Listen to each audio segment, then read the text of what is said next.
जय माता दी दोस्तों। आइए अब हम दूसरा अध्याय सुना रहे हैं दुर्गा सप्तशती का। देवताओं के तेज से देवी का प्रादुर्भाव और महिषासुर की सेना का वध। महर्षि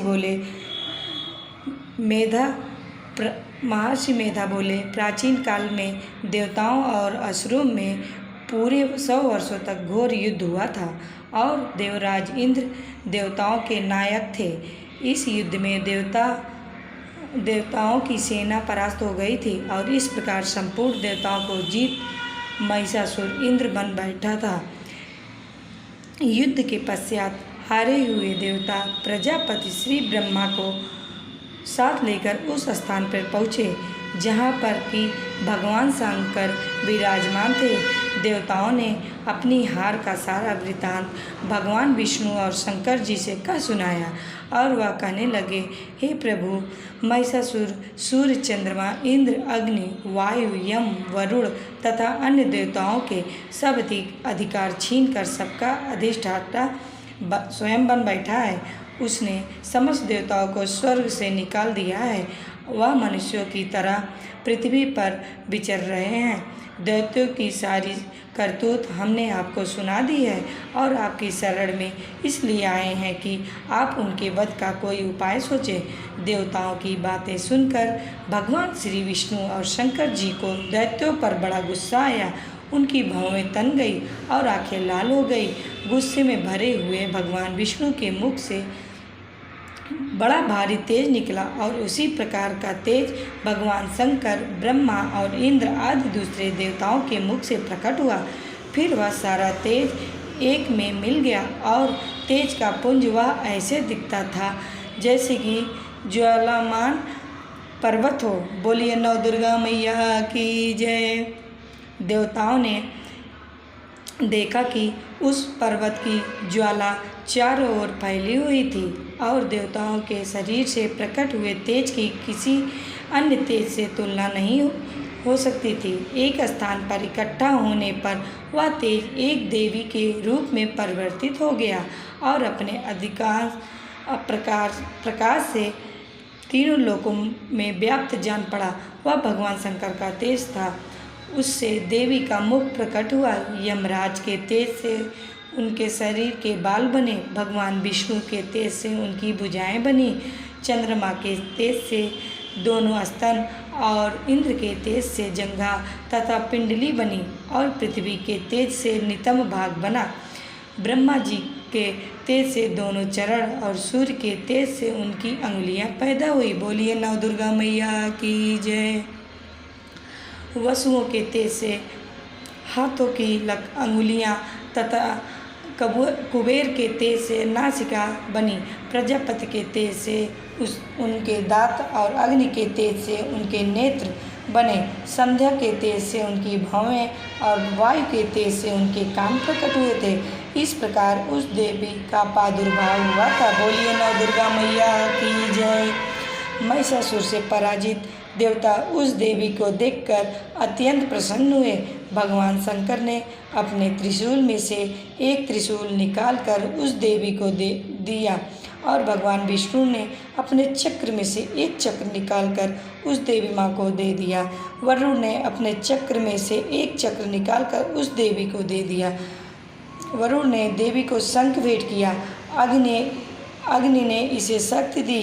वायु ने उसे धनुष और बाण दिए। सहस्त्र नेत्रों वाले श्री देवराज इंद्र ने उसे अपने वज्र से उत्पन्न करके वज्र दिया और ऐरावत हाथी का एक घंटा उतारकर देवी को भेंट किया। यमराज ने उसे काल दंड में से एक दंड दिया। वरुण ने उसे पास दिया। बोलो नौ दुर्गा मैया की जय। प्रजापति ने उस देवी को स्फटिक की माला दी और ब्रह्मा जी ने उसे कमंडल दिया। सूर्य ने देवी के समस्त रोमों में अपनी किरणों का तेज भर दिया। काल से उसे चमकती हुई ढाल और तलवार दी और उज्ज्वल हार और दिव्य वस्त्र उसे भेंट किए और उनके साथ ही उनके दिव्य चूड़ा मणि दी। 2 कुंडल कंगन, उज्ज्वल अर्धचंद्र, बाहों के लिए बाजूबंद, चरणों के लिए नूपुर, गले के लिए सुंदर हंसली और अंगुलियों के लिए नवरत्नों बनी हुई अंगूठियाँ उसे दी। विश्वकर्मा ने उनको फरसा दिया और उसके साथ ही कई प्रकार के अस्त्र और अभेद कवच दिए, और इसके अतिरिक्त उसने कभी ना कुम्हलाने वाले सुंदर कमलों की मालाएं भेंट की। समुद्र ने सुंदर कमल का फूल भेंट किया। बोलो नौ दुर्गा मैया की जय। हिमालय ने सवारी के लिए सिंह और तरह तरह के रत्न देवी माँ को भेंट किए। यक्षराज कुबेर ने मधु से भरा हुआ पात्र और शेष नाग ने उन्हें बहुमूल्य मणियों से विभूषित नागहार भेंट किया। इसी तरह दूसरे देवताओं ने भी उसे आभूषण और अस्त्र देकर उसका सम्मान किया। इसके पश्चात देवी माँ ने उच्च स्वर से गर्जना की। इसके इस भयंकर नाद से आकाश गूंज उठा। देवी माँ का वह उच्च स्वर से किया हुआ सिंहनाद समा न सका। आकाश उनके सामने छोटा प्रतीत होने लगा। उससे बड़ा जोर की प्रतिध्वनि हुई, जिसे समस्त विश्व में हलचल मच गई और समुद्र काँप उठे, पृथ्वी डोलने लगी और सबके सब पर्वत हिलने लगे। बोलिए नौ दुर्गा मैया की जय। देवताओं ने उस समय प्रसन्न हो सिंह वाहिनी जगतमयी देवी से कहा, हे देवी तुम्हारी जय हो। इसके साथ महर्षियों ने भक्ति भाव से विनम्र होकर उनकी स्तुति की। संपूर्ण त्रिलोकी को शोकमग्न देखकर दैत्यगण अपनी सेनाओं को साथ लेकर और हथियार आदि सजाकर उठ खड़े हुए। महिषासुर के क्रोध की कोई सीमा नहीं थी। उसने क्रोध में भरकर कहा, यह सब क्या उत्पात है। फिर वह अपनी सेना के साथ उस ओर दौड़ा जिस ओर से भयंकर नाद का शब्द सुनाई दिया था, और आगे पहुंचकर उसने देवी को देखा, जो कि अपनी प्रभा से तीनों लोगों को प्रकाशित कर रही थी। बोलो नौ दुर्गा मैया की जय। उसके चरणों के भार से पृथ्वी दबी जा रही थी। माथे के मुकुट से आकाश में एक रेखा सी बन रही थी, और उसके धनुष की टंकोर से सब लोग क्षुब्ध हो रहे थे। देवी अपने सहस्त्रों भुजाओं को संपूर्ण दिशाओं में फैलाए खड़ी थी। इसके पश्चात उनका दैत्यों के साथ युद्ध छिड़ गया और कई प्रकार के अस्त्र शस्त्रों से सबकी सब दिशाएं उद्भासित होने लगी। महिषासुर की सेना का सेनापति चिच्छुर नामक एक महान असुर था। वह आगे बढ़कर देवी के साथ युद्ध करने लगा और दूसरे दैत्यों की चतुरंगिनी सेना साथ लेकर चामर भी लड़ने लगा, और 60,000 महारथियों को साथ लेकर उदग्र नामक महादैत्य आकर युद्ध करने लगा। और महाहनु नामक असुर 1 करोड़ रथियों को लेकर असिलोमा नामक असुर 5 करोड़ सैनिकों को साथ लेकर युद्ध करने लगा। वास्कल नामक असुर 60 लाख असुरों के साथ युद्ध में आ डटा। बिडाल नामक असुर 1 करोड़ रथियों सहित लड़ने को तैयार था। इन सब के अतिरिक्त और भी हजारों असुर हाथी और घोड़े साथ लेकर लड़ने लगे, और इस सबके पश्चात महिषासुर करोड़ों रथों, हाथियों और घोड़ों सहित वहां आकर देवी के साथ लड़ने लगा। सभी असुर तोमर, बिंदपाल, शक्ति, मूसल, खड्गों, फारसों, पट्टियों के साथ रणभूमि में देवी के साथ युद्ध करने लगे। बोलिए नौ दुर्गा मैया की जय। कई शक्तियों फेंकने लगे और कोई अन्य शास्त्रार्थ। इसके पश्चात सबके सब दैत्य अपनी अपनी तलवारें हाथों में लेकर देवी माँ की ओर दौड़े और उसे मार डालने का उद्योग करने लगे। देवी माँ ने क्रोध में भरकर खेली खेल में उन सब अस्त्रों शस्त्रों को काट दिया। इसके पश्चात ऋषियों और देवताओं ने देवी माँ की स्तुति आरंभ कर दी, और वह प्रसन्न होकर असुरों के शरीर पर अस्त्र शस्त्रों की वर्षा करती रही। बोलिए नौ दुर्गा मैया की जय। देवी का वाहन भी क्रोध में भरकर दैत्य सेना में इस प्रकार विचरने लगा कि वन में दानव नल फैल रहा हो। युद्ध करती हुई देवी ने क्रोध में भरकर जितने श्वासों को छोड़ा, वह तुरंत ही सैकड़ों हजारों गणों के रूप में परिवर्तित हो गया।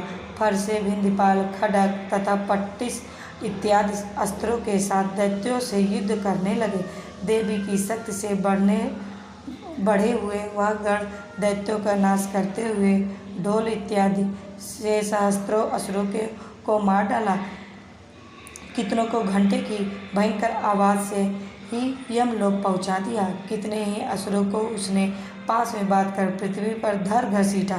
कितनों को अपनी तलवार से टुकड़े टुकड़े कर दिए और कितनों को गदा की चोट से धरती पर सुला दिया। कई दैत्य मूसल की मार से घायल होकर रक्त वमन करने लगे। कई शूल से छाती फट जाने के कारण पृथ्वी पर लेट गए और कितनों की बाढ़ कमर से टूट गई। बोलिए नव दुर्गा मैया की जय। देवताओं को पीड़ा देने वाले दैत्य कट कट कर मरने लगे। कितनों की बाहें अलग हो गई, कितनों की ग्रीवाएं कट गई, कितनों के सिर कटकर दूर भूमि पर लुढ़क गए, कितनों के शरीर बीच में से कट गए और कितनों की जंघाएं कट गई और वह पृथ्वी पर गिर पड़े। कितने ही सिरों व पैरों के कटने पर भी भूमि पर से उठ खड़े हुए और सहस्त्र हाथ से में लेकर देवी से लड़ने लगे। और कई दैत्यगण भूमि में बाजों की ध्वनि के साथ नाच रहे थे। कई असुर जिनके सिर कट चुके थे, बिना सिर के धड़ से ही हाथ में शस्त्र लिए हुए लड़ रहे थे। दैत्य रह रहकर ठहरो ठहरो कहते हुए देवी को युद्ध के लिए ललकार रहे थे। बोलिए नव दुर्गा मैया की जय। जहाँ पर यह घोर संग्राम हुआ था, वहाँ की भूमि रथ, हाथी, घोड़े और असुरों की लाशों से भर गई थी। असुर सेना के बीच में रक्तपात होने के कारण रुधिर की नदियाँ बह रही थी। इसी तरह देवी ने असुरों की विशाल सेना को क्षण भर में इस तरह से नष्ट कर डाला जैसे तृण काष्ठ के बड़े समूह को अग्नि नष्ट कर डालती है। देवी का सिंह भी गर्दन के बालों को हिलाता हुआ और बड़ा शब्द करता हुआ असुरों के शरीरों से मानो उनके प्राणों को ढूंढ रहा था।